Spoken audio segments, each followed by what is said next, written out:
Bien, en esta parte vamos a tratar de ver cómo podemos computarizar todo el proceso de optimización que hemos visto matemáticamente en las clases pasadas.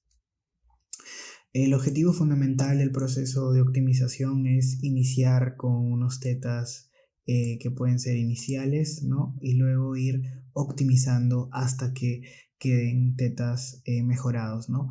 La condición para que esto acabe es que eh, la j de teta, que es la función de costo, sea relativamente cercana a cero, o que puedas tú establecer un límite de iteraciones y que, bueno, dependiendo del límite de iteraciones, pues llegues a unos tetas o a unos parámetros, porque los tetas son los parámetros del modelo, llegues a unos parámetros bastante óptimos o bastante cercanos a lo que se busca.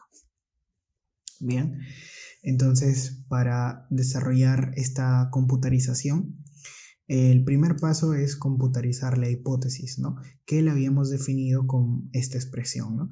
Entonces, si expandimos esta expresión para cada uno de los datos de entrenamiento, recordemos que tenemos m datos de entrenamiento, donde cada uno de los datos de entrenamiento va a estar dado por el valor o el superíndice en la parte de arriba, vamos a darnos cuenta que los datos de entrenamiento tanto para x1 y x2 van a ser representados de esta manera. En este caso, para computarizar estos vectores se utiliza la siguiente notación. Se aplica o se utiliza un vector x sub j, ¿no? Que en este caso, bueno, acá he colocado x sub 0, pero esto puede ser válido para cualquier x sub j, tanto x sub 0 como x sub 1 como x sub 2, va a ser un vector en donde cada uno de los elementos del vector van a ser los datos de entrenamiento. Es por eso que si esto lo expandimos de esta manera, podemos tener una computarización de la siguiente forma, ¿no? Tita 0 por x0 más tita 1 por x1 más tita 2 por x2, donde tita 0 vendría a ser un escalar, ¿no? Que representa al parámetro tita 0, tita 1 lo mismo, el parámetro tita 1, y tita 2 representaría el parámetro tita 2 como escalar. En cambio, x0, x1 y x2 son vectores que tienen m elementos, ya que son m elementos de entrenamiento, ¿no? Es por eso que h es en realidad un vector de hipótesis, es decir, aquí en este vector van a estar resumidas todas las hipótesis. Si expandimos esto, aquí va a haber la hipótesis del entrenamiento 1, la hipótesis del dato de entrenamiento 2, perdón, la hipótesis del dato de entrenamiento 3, y así sucesivamente para todos los m elementos, ¿no? Ahora, la siguiente ecuación que hay que computarizar es la función de costo, j, que va a ser igual a un medio de la sumatoria de i igual 0 hasta el valor final de m de la hipótesis menos el valor de y elevado al cuadrado. Como vemos, tenemos el vector h, que vendría a ser este vector que hemos computarizado en la parte de arriba, ¿no? Este vector de acá, que va a ser un vector con dimensiones m. Y ahora este vector y, que represento como acá, también va a ser un vector, pero que va a tener dentro como elementos los valores de los y originales, ¿no? De los datos de entrenamiento. Recordemos que los datos de entrenamiento tienen los valores de y originales, y también va a ser un elemento m.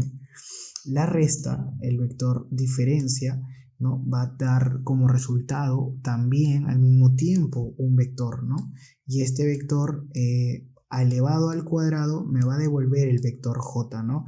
El vector j tiene o es un elemento con m, perdón, es un vector con m elementos, ¿no? El vector j es un vector que va a tener pues elementos j, ¿no? J sub 1, j sub 2 y así sucesivamente para cada valor de j.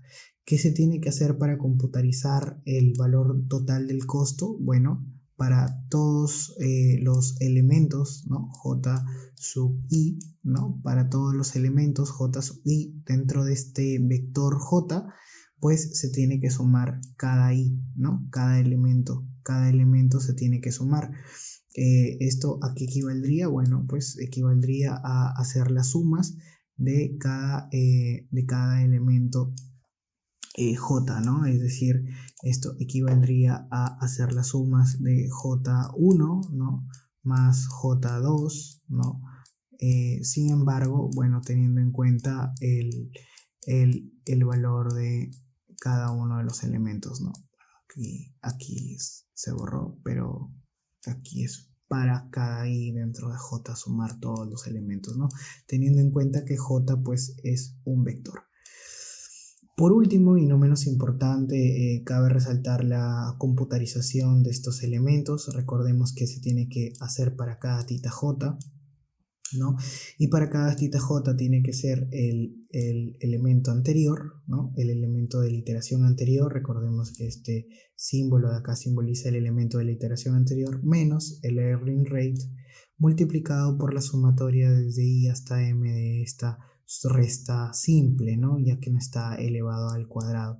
Nuevamente, esta resta simple vendría a ser representada por los vectores h, que tiene m elementos, y por el vector y, que también tiene m elementos, haciendo una resta simple, ¿no? Multiplicado por cada uno de los elementos xj, ¿no? Que en el caso, por ejemplo, estaríamos hablando de tita 0, xj su xj representativamente vendría a ser x0. Y si vemos y nos damos cuenta, el xj también es un elemento que ya hemos computarizado en esta parte de acá, ¿no? Donde vemos que es un vector con también m elementos que representan los datos de xj. Por eso que aquí estamos multiplicando linealmente todos los elementos de esta resta simple. ¿Y qué hacemos para completar la suma? Bueno, tenemos que sumar para todos los elementos y dentro de la resta simple sumar cada i, pero para todos los j, ¿no? Y es por eso que luego, después de haber sumado, vamos a guardar en un vector llamado suma simple todos estos valores para cada j, ¿no? Al final, la computarización final quedaría, ¿no? De esta manera, ¿no? Tita va a ser igual a, perdón, 2 puntos igual a los tita anteriores, ¿no? Menos alfa multiplicado por el valor de suma simple, ¿no? Si explayamos esta ecuación, ¿ok? Que está aquí computarizada, vamos a darnos cuenta que tita, ¿no? Es un vector que tiene j elementos, o bueno, que tiene todos los parámetros, ¿no? En este caso, pues, tendría teta 0, ¿no? Teta 1 y teta 2, ¿no?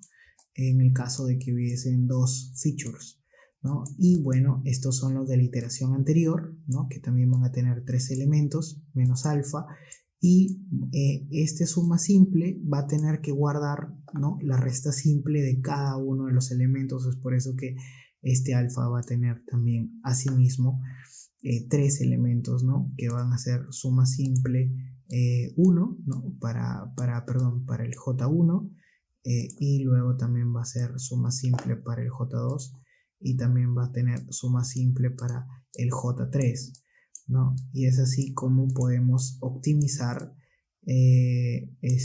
bueno, este es aquí 2, y es así como podemos optimizar los parámetros de teta de una manera computarizada, ¿no? Por medio de estos bucles y de estas iteraciones.